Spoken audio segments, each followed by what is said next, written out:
You're listening to the World's Team Podcast. It's not just America's team, Cowboys Nation. It's the world's team. Now, here are your hosts, Paul Stewart and Mike Poland. How about them Cowboys? Happy Friday, Cowboys Nation. It's almost game day. You're tuned in to the World's Team Podcast, getting you ready for Sunday's matchup between the Dallas Cowboys and the Carolina Panthers. The Cowboys are back on the road and are aiming to keep their momentum rolling, but injuries are still a major talking point, with CeeDee Lamb and Devontae Turpin have yet to practice this week, both targeting for a return for next week's division showdown against the Washington Commanders. On defense, Devlon Brand and Trevon Diggs and Donovan Wilson are managing limited workloads. Limited. Oh my God. Limited. There you go. You got it. I got it. Well, Tyler Smith and Tyler Guyton continue to work through their own issues in the trenches. Over in Carolina, the Panthers are bound up too, with Chuba Hubbard still dealing with that calf. Taylor Moton nursing an elbow injury, and questions up front could make life tough against the Dallas Cowboys pass rush. We've got all the latest injury updates, key matchups, and what the Cowboys need to do to stay sharp going into this Sunday. It's Friday, it's the football weekend, and it's the World's Team Podcast time. Let's go. Let's dive straight in, Mike. So I guess we'll just dive straight in. Oh, sorry, I didn't even introduce you there. And with my host, Mr. Mike Poland. There you go. I'm here. Mike's here. So just hit me with it, Mike. Hit me with the injury report. Yeah, I mean, it's lengthy. You obviously already mentioned Lamb and Turpin. Sanborn's in concussion protocol, so probably we're not going to see him.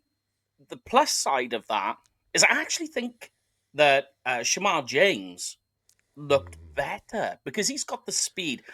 They're very, very different linebackers. Completely different, yeah. In today's game, I don't mind that. Like, off-ball linebackers with speed is the way it's going. Shamar James has that. You've seen that last week, led the team in tackles. Obviously, we've got Miles Sanders. He doesn't look like he's going to be practicing, so expect Jaden Blue. And we'll see if he can layer up on what he did last week. It was nice. What's the word I'm looking for? It was a nice gradual slide into the NFL game for him. The 32-yard kickoff return, beautiful.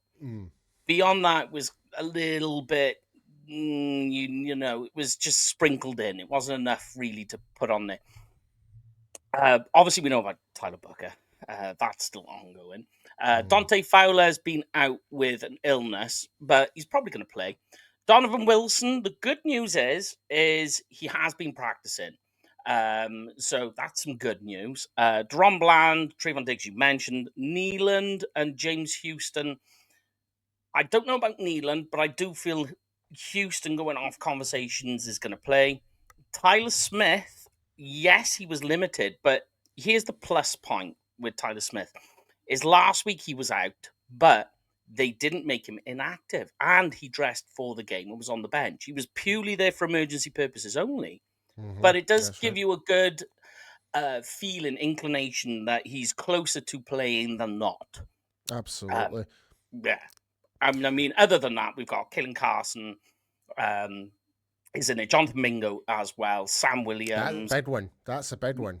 Like, for him to come back against his former team, I mean, not many people are talking about that, Mike. No, that is true. And, I mean, you've also got Tyler Guyton as well, cleared protocol at the start of the week. So, with concussions are always 50-50. You never know where they're going to go, so it's hard to work on that. Of all the Carolina Panthers injuries, obviously we know about Chuba Hubbard. I don't know when he's going to be back. Mike Jackson, Jalen Coker, but the big one for me is Taylor Moton. Because if he is missing over on left tackle, that is huge. Because the tackles for the Panthers have kind of been quite good. They've been solid, especially in run blocking. They were fantastic. The middle, though, is already missing two pieces to injured reserve. Lost them in September. So their center and guard are new guys in it. Now all of a sudden you lose a left tackle. It was kind of like how Cowboys fans were feeling last week. That's true. That's true. Yeah, but that's what the Panthers are currently going through on their offensive line, but it's much more disastrous, much worse. And that's the Yeah, like injuries. yeah, and there you have it, folks. That is the injury report. As we're kind of talking, that the Friday injury report will get more updated Yeah. later this evening back here on our time zone, which will probably be in the afternoon in Dallas Central Time. So, Yeah. It's you'll about be 9 p.m. here. 9 p.m. So currently, right now, it's about 5 p.m. right now here in the United Kingdom. But yes, more up to date report will be there, released by then. Be sure to go and check out likes of John Machota and all your Dallas Cowboys insiders on social media to get the full update of the injury report when that does come out. But yeah, I know we kind of mentioned Trooper Hubbard there. Obviously, his replacement for the game, former Dallas Cowboy Rico Dowdle, had a great game last week. He did. I mean, it's a kind of like, I didn't mean to interrupt you, sorry. But it's like a swing in both directions. That he's on about 200, I think it's about 269 yards total this season rushing, which you go, okay. But 206 yards of those came last week against Miami. Yep. So confidence will be high and playing his former team. Yeah, that's I mean, if that's one person we should know deeply about is Rico Dowdle, who was by far our best running back last year. By far, like we were shouting from the goal lines to the heavens. What I don't know what analogy I was trying to say there, but basically it works. It works. But we really wanted Rico Dowdle to be more frequent on the football field and not Ezekiel Elliott like last year. But this year, we've got obviously we've got Javante Williams now at the helms, and who has been nothing but consistent, solid, powerful.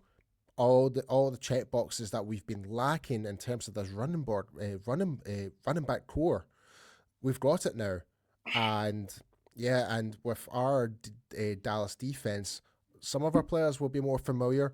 Eberflus might not be as familiar because he's just came here this year. But I think that's going to be like, people say, oh yeah, he's playing in his former team, we should know everything about him. Not necessarily, Mike, because new coaching staff. The only thing I will say that goes in the favour here is obviously Schottenheimer was his OC. So you will know him quite intimately. That's a really great point you just made there. Do you even think about that? I was more thinking, just purely thinking about the defensive side of the ball there. But no, yeah, but in terms of this game, though, Mike. So I'm just gonna before we talk about it, I'm gonna mention some history facts. So the Dallas Cowboys have basically own this rivalry, if you want to call it that. Let's be honest. We're 12-5, basically near enough 70% ownership of this rivalry in the history of the Cowboys and the Panthers. Going back to 1997, the Cowboys won it, set the tone early, and it's mostly been one-way traffic since then. The Panthers have won a couple of games there and there, and that was mainly because of Cam Newton at the realm, pretty much. But in terms of recent history, the Dallas Cowboys last defeated the Carolina Panthers last season, back in December. And here's the fun note about that one. It was not Dak Prescott that started that game. It was our former quarterback, Cooper Rush, and helped us won that game 30-14 on their turf as well. On their turf, and same again. We're back in their turf once again. We always seem to play the Panthers in their stadium. Yeah, I think. And if memory serves me right, Mike, didn't last year we actually got a little bit of heat from Panthers fans? Yes. Correct. Yeah. But they actually, I think some of them trolled us, actually. They tried to troll us, but we just stated facts. Yeah, we just kept a professional stated facts on that one. It's always fun. I always like that. Oh yeah. But yeah, Mike, hit me with it then. Give me your thoughts about this upcoming game. Is there anything that gets you a little bit nervous or anything that gets you really excited for this game? A number of things. So they've tried to retool their wide receiver core. That at the moment is underperforming, which makes me happy because obviously the secondary has been an issue for Dallas. Yes. So that gives me a positive spin on things. The other positive thing is the Panthers are run first. They are run to set up the pass. That's how they go. The Cowboys on the defensive side are actually like a top 5 team against running. I think in run stopping efficiency, I think they rank something like 6th or 7th. I could be wrong. I have written it down in an article, but I've slept since then. Either way, mate, it's a transformation from last season. Oh yeah, definitely. And you think of that, the pass rush is slowly coming along. Their offensive line is beaten up. So really what this game is about is your defensive ends maintaining their rush lanes, stop Bryce Young getting any sort of ability Momentum. to Yeah. and extend drives, because that's what he does. The good thing is the interior of their offensive line is where it's weakest. Good news is we've got Kenny Clark and Osa Odigizua throwing a little Solomon Thomas in there too that are balling out. Don't forget, actually, and I raised this yesterday when we were doing the UK Cowboys fans show. Well, obviously you were kind of like not on the show at that time, but I was mentioning to our colleague Lauren about not many people are actually talking about Mazzy Smith at the moment, because like he has shown improvement. He's not getting forced beyond the line of scrimmage. He's not getting beat. He's holding his ground, even though he's not making plays, but it's helping it set up other players to make those plays, and it really counts. So he is eating up those double teams essentially. When he's on the field, it's not looking bad. The issue is clear the coaching staff aren't completely convinced or confident in him, because I think he's only got, maybe 50 snaps this year. Yeah. From a first round pick, that's a bust. That's a fail straight away, especially when you look at the 2 other years. And I think he's only totaled 1 tackle, I Bleav, this year. Again, I have written this article, but I have slept. But so Mazzy, there are moments, which it has been in the years previous, where he will go on a run of looking good, and then all of a sudden it falls apart. Yeah. And I will defend him. I will defend him, though, in the fact that Mazzy is exactly everything you don't do with a rookie defensive tackle. They've done everything with him from the moment they drafted him. They've done everything wrong, and he's had 3 different defensive coordinators, 2 different head coaches in that time. Everything, philosophies keep changing on him. They keep asking him to do different things. They ask him to keep changing way. Everything you could possibly do wrong, they have done to Mazzy, and it's not Mazzy's fault. But on the flip side, he's this. I wonder as well, Paul. I don't know what you think, right? This could be a short clip now, but tell me what you think.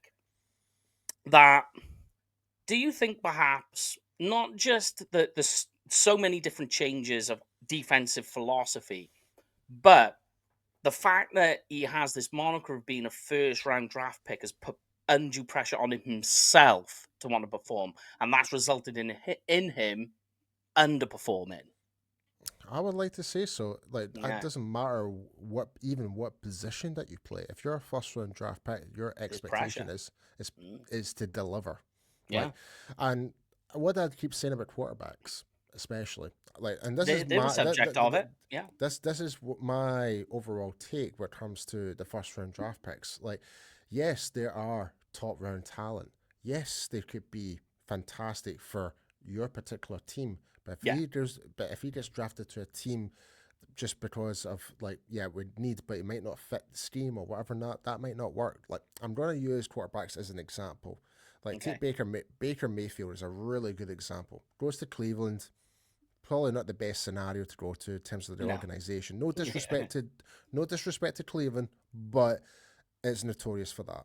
Like, they have issues. The turnover for quarterbacks, etc., it's bad. It's wild. But for likes of Baker Mayfield, didn't have the best career there. Didn't have, like, other teams like the Panthers, they picked him up. Like, again, an disorganized organization in that regard. Like, it's not great. But now he got the chance at Tampa Bay, and look at him now. Like, it's the writing's on the wall. I think it's given, like, And when you look at scenarios for what came to the Dallas Cowboys with Dak Prescott, we got him in the 4th round. He was just like, people were just avoiding him. It's like, you know what? Where do I take a stab on him? Like, I think things just like you land at the perfect team at the right moment, not just because you need that player in that regard. So, and that kind of goes the same about with like some defensive players or star position players at wide receivers. It might they look fantastic. Like Marvin Harrison right now, he's not playing great for Arizona right now. He's not. Like, and people, I like there's a lot there's a lot of examples out there, just not from a decent defensive side of the road. But yes, but to answer to your question, I think the pressure of being a 1st round draft pick adds so much pressure. Like, I'll return the question back to you then, as if Mazi Smith was a 2nd rounder, would that have any more like less pressure on him and give him the ability yeah. to? Go on. Because I think that, because me personally, I think that would have the polar opposite effect. I think being the 2nd round, if he was the 2nd round pick, the pressure's off because then the focus shifts to whoever the 1st round draft pick was. Yeah. So now everybody's attention is there. Like, why is this guy not doing this? Or this guy is amazing. Look at him. The Cowboys were right to draft him first.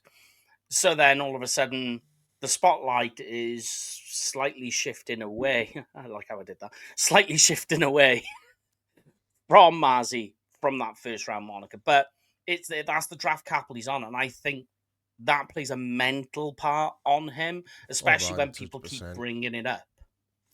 Yeah, and with the media, etc., it doesn't help. So, but because when you look at like Tyler Booker, like he got off to the gun running brilliantly. Yeah, made some great blocks. He hit the ground running for sure.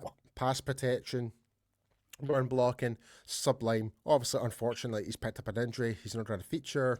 That's offensive lineman for you. Yep. Yeah. And we will talk about the offensive line just shortly. Sure, But in terms of like Donovan Ezeraku, our 2nd round draft pick, who was touted to be a 1st rounder, like without a doubt one of the best defensive ends coming into the draft this year, we got him in the 2nd round. So there is that less. It's a steal, less pressure on him to deliver. Like, he's still got a bit of a development to go, I would say, in some aspect from going from college to the pros, because you're up against. Definitely, 100%. In that regard, yes, in that regard. But the skill set's there; it's all there. So so it's only a matter of time. Everyone's going to start talking about Donovan, and who was the first people that got so excited about that draft pick? Me and you. Yeah. And I write about him in the rookie reports every week, and I every week, because I'm watching him closely.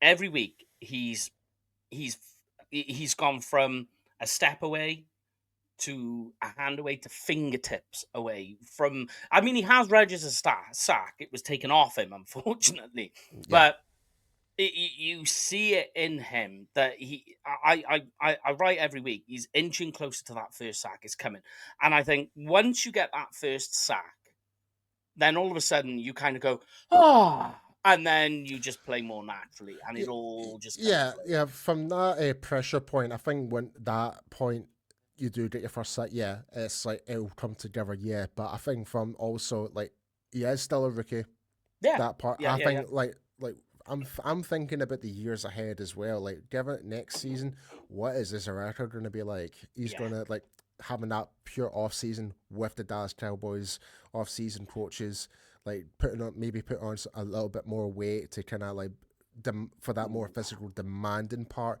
So I'm painting you a picture here, Mike, so you can actually imagine what the potential could be there. But but going back to the game, going back to it, like, obviously we've played Bryce Young last year. We absolutely terrorized them with the defense we had last year. I Bleav we got sacked multiple times, and obviously we won 30-14 last year. What would you say is the keys to victory for the Dallas Cowboys defense to prevent Bryce Young to cause any damage at all, essentially? Yeah, so I mean, we spoke about briefly a moment ago. Their inside offensive line is bashed and banged up, and they've got rotational pieces running through there. So the quickest point from A to B is a straight line. So this is all about Osaro Digizua, Kenny Clark, Solomon Thomas. Like, I mean, you can even, if you want to be a bit sneaky and a bit cheeky here, because you've got rotational inside offensive linemen, get some twists in there. Really confuse them and Stunts. stunt the crap out of it. They did it last week and it worked. It worked So great, especially yeah, with James Houston. That stunt was unbelievable. Yeah, I mean, me and you were talking. We were like, "Oh well, what a surprise! Look, stunting works, and it will work here most definitely." What you've got to be careful on the defense in order for the keys to victory is that's on the passing game. On the running game, it's about setting the edge.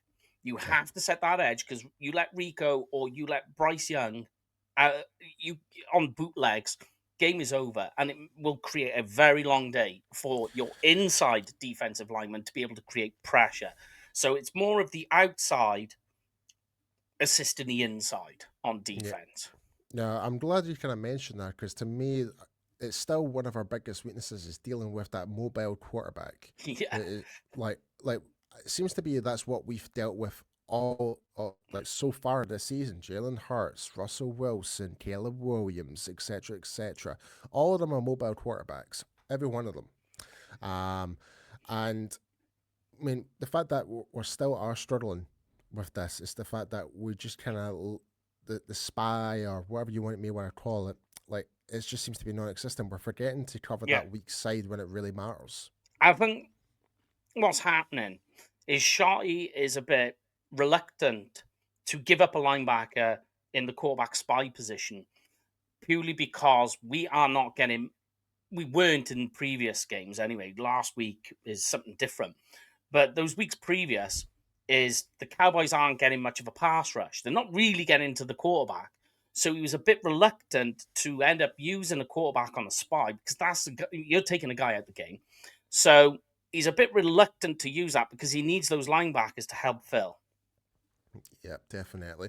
Okay, That's the reasons. yeah, defo. So in terms of the offense, though, Mike, what are the key victories for the Cowboys? Uh, so the short answer is do what you did last week. Yeah, yeah, pretty much. Like Yeah, quick passes, run the ball, there you and go. just polish out exactly what we did last week. Because like regardless what you thought about, yeah, it may have been the Jets, but we were so efficient when it came to our offense last week. Yeah, we took the gas off the pedal, like because the game was over at that point. It really Oh yeah, yeah. was. Oh, it was done by half time, really. When they It, scored that touchdown, Javonte Williams went on that massive 65-yard run that down. was game. Yeah, that was game over. Yeah, One you hundred knew. percent. At that moment, I think me and you even clocked it, and we were like, "There we go." That's literally that was the game play there that has sealed the deal. Same thing here. Get Javonte Williams, get him running. This Mm-hmm. defense is not bad actually. I think they ranked 12th in total yards allowed, so it's not bad. It's not bad. Yeah, like Yeah, but they can get beaten up here, and you put some push on that line. We've seen that our offensive line has depth, although we could be getting two guys back, which is helpful for continuity. But if you get the same guys, or say Smith doesn't play, and you've got Guyton back, right, there we go. We're already up better than we were last week. So get Javonte Williams, get him running. That opens up your quick game. That also opens up your RPOs. And although me and Tuck got into a conversation on this, J Tuck, I am not adverse to the idea of Dak running for about 30 yards in a game. I'm Opens not up the either. playbook. Absolutely, Yeah. it just gives more variation out there. But to the point, you just mentioned Guyton and Tyler Smith. I really want to talk about the offensive line. I want to Hmm. give them the dues. I know we Yeah. praised them on the post game show, but I think that like the TJ Bass and Brock Hoffman, Adeniji, etc. Hmm. I think they did an exceptional job last week.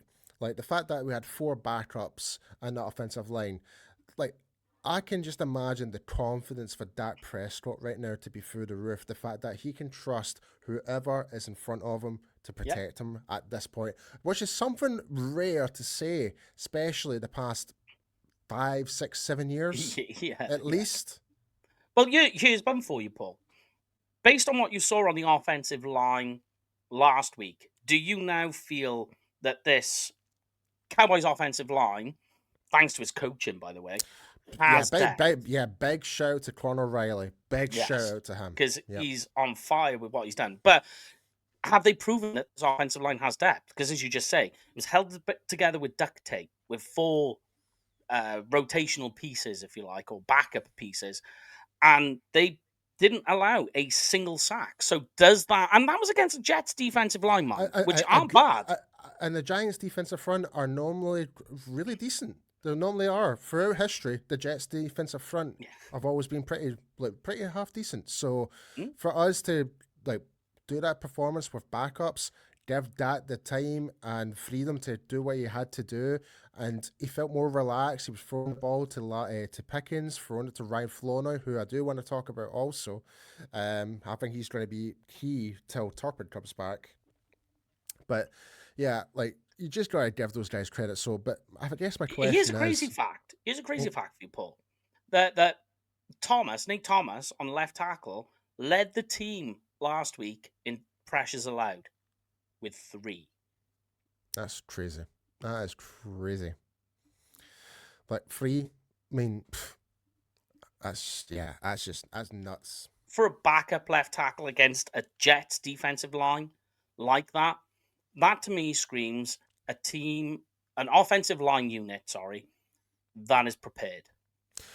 Okay, so I guess my question is then, do you feel more comfortable with this offensive line, regardless of any those starters? Well, let me rephrase it. Do you feel more comfortable now knowing that we can trust the whole core of the offensive line going forward, knowing how they performed last week? You have to give them the benefit of the doubt, didn't you? I mean, they've just shown you against an NFL team they can hold up. So right now they have the benefit of the doubt until they prove otherwise. And the good news is they're against a Panthers defensive line that ranked last in total sacks. They have 5 sacks on that team. Bearing in mind, 3 of them came last week against Miami, and their defensive end, their edge rusher group, if you like, that entire unit totals for one sack between the entire lot of them. Wow. There we go. All right. So before we jump into our score predictions, I need to start mentioning out that we're now got our FanDuel Sportsbook odds. So big shout out to FanDuel, who are powering the Bleav network. So in terms of the FanDuel Sportsbook, they have the Dallas Cowboys money line set to -172. So Vegas is back in Dallas. Yeah. Solid favorites there. So if you need to lay $172, wins you $100. Clear confidence that the Cowboys can handle business. In terms of the spread, the Cowboys are set at -3, so a field goal favorite on the road. That's respect. So odds makers see Dallas as the better team, even outside of Arlington, easily. Yeah. As history has proven, the Cowboys are 12-5. They last beat the Panthers last year with Cooper Rush as their backup quarterback. And in terms of the over and under, it's set at 49.5. That's a pretty high total. It tells you a lot about both teams. Can both move the ball, but if Dallas defense shows up like they did last time, it could potentially be a high score from one side of the ball. I don't think it will be in the Panthers side, if I'm being honest. It'll be all Dallas, but anything could happen. All right, Mike, hit me with your score prediction for this Sunday's game against the Carolina Panthers. All right, I've got the Cowboys winning this one 35-20. All right. And for me, Mike, I am going all out in this one. I am going 42-17. No, it's a blowout. That's a bigger blowout than the last one. So they've gone up. Yeah. Than their last meeting with the Panthers. Oh, yeah, the last meeting since the Panthers. All right, I wasn't too sure what you were referring to there, but yes. I should have been clearer. Right, yeah, so 42-17 for the Cowboys, and All right. So, and folks, if you're tuning in to watching the World's Team podcast for the first time here on YouTube, be sure to leave a comment. Let us know what you think the score is going to be for this Sunday's game. We'd love to hear your thoughts and opinions on all matters Dallas Cowboys. And let us know where you're from. If you're from the US, great. If you're international, which is this podcast is all about, we would love to hear Cowboys Nation from all across the world. Because it's not just America's team, it is the world's team. But hit me with it, mate. What is your bold predictions for this game? Yeah, here we go. You're going to love this one. This is right up your street. Okay. So happy with this idea. That this guy is going to score 2 touchdowns and have over 100 yards, and that is Ryan Flournoy. See, I that was going to be my bold prediction. Do you want me to do a different one then? No. You have your bold prediction, but I'm. It makes me very happy that you say that. It really warms my heart because I've been on the Ryan Flournoy train since camp. I really have. How he's been performing, how he's conducted himself, and given the opportunity, he goes out and what he did last week. And I would expect him to be given more opportunity going into this game against like a team like the Panthers right now. Let them go wild. Yeah. Like let this defense keep on thinking. All right, so I need to think of an alternative. But do another one because I got another good one for you. Do a Ryan right. Flournoy one, and I'll give you a different one because I got this one in the bag. No, well, you've got your Ryan Flournoy one. I'm going to think of a different one. All right, okay. so I got a really good one. I am going to make a bold prediction for the offensive line. Okay, cool. Right, I still don't think we're going to give up a sack. Nice. All right, 2 clean sheets. And I think the offensive line will have probably, and this is going to be the hard part to kind of determine. Yeah, okay. It's how many pancakes they're going to get. I wonder if you're going to go pancake. Yeah, because you really need to kind of watch the game in slow motion and count every single play and see. So there's a lot of dissection there, but I think the Dallas Cowboys offensive line will get at least 5 pancakes in this game. Okay. But if you want another one, I got this one for you. So we just talked about Jaden Blew. Yeah. Mm-hmm. On the kickoff returns as well. Great 32-yard return. Yep. Takes one to the house. Oh. Give me a wee goosebump there, Mike. I'm not going to lie. That's in there. Told you it was in the bag. All right, okay. All right. Let's look at the defensive side of the ball. Go on, then. I've given you a special team one. So we've done 2 offensive, 1 special teams. Now you get the defense. I've got a good one. I've got a really good one. Go on, then. Now, obviously, with Jack Sanborn out, still in concussion protocol, his replacement, Shamar James, obviously had a great game last week. I'm going for a pick 6 for Shamar James. I thought you were going to go with a fumble because we've seen that with Maurice Leafou. Especially what has been our weakest point is in the zone coverage. Especially down the seam. Exactly. So that's a bold prediction to get Shamar James, drop back in the zone areas, get that pick, and take it to the house. Nice. There you go. That's my bold prediction for the defense. Love it. All right. So what's your special teams one? Well, I just gave you Jaden Blew for a kick return. Yeah. Oh, sorry. Yeah, you did. Yeah, you're right. All right. Oh, well, I guess that's it then, folks. But yes, the Dallas Cowboys will be playing on Sunday. It's one of the earlier kickoff games on Sunday, so it'll be like 6 p.m. in the UK. Yes. If you're in Ireland and Texas, it'll be 12 p.m. The game is at Carolina at the American... What's the name of the stadium again? I can't even remember. Bank of America. Bank of America, that one. Aye. Whatever. But yes, we've had a lot of great success in that stadium. So, and as memory serves me right, we actually had it was basically nearly enough a full stadium of Cowboys fans in North Carolina at that time. But before we do go, I do want to talk about last night's game, Mike. Oh, I know. Yeah, did you see that? And to their credit, and Scatterbo. To their credit, mate, the Giants actually look pretty good. I'll give them credit. They looked really good. Scatterbo is an animal. But we spoke about him. We talked about how much the Cowboys needed Scatterbo. Massively. Like, we even talked to our good friend J-Tuck, who is Yeah. draft analyst crazy. Like, that's his bread and butter. Same with you, Mike. All we talked about is, like, how we're going to, like, how can we make an instant impact to improve this running game? Cam Scatterable. We talked about that. But man, the Giants have got themselves an absolute weapon, and fair play to Jackson Dart. He looked really good out there as well. Yeah, he was solid.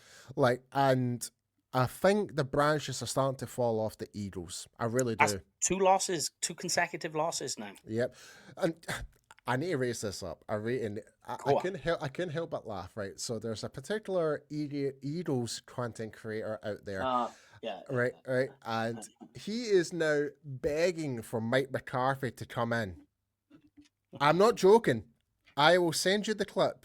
I will reshare the clip on the World's Team X and make and share your opinions on that, ladies and gentlemen. But I kid you not. That's what they're saying now. They want Mike McCarthy in and Nick Sirianni out. A guy who's got you to 2 Super Bowls. Yeah. Crazy times. Eagles fans for you. That's all I'll say. But I'm not being nasty. I'm not being negative. I'm just saying that's Eagles fans. That is what they do. Yep, sure is. But yeah, it's actually a bit. Like I said, with that news from last night, obviously we don't like the both teams, but we'd rather prefer to see Philadelphia lose. Obviously, especially it helps us.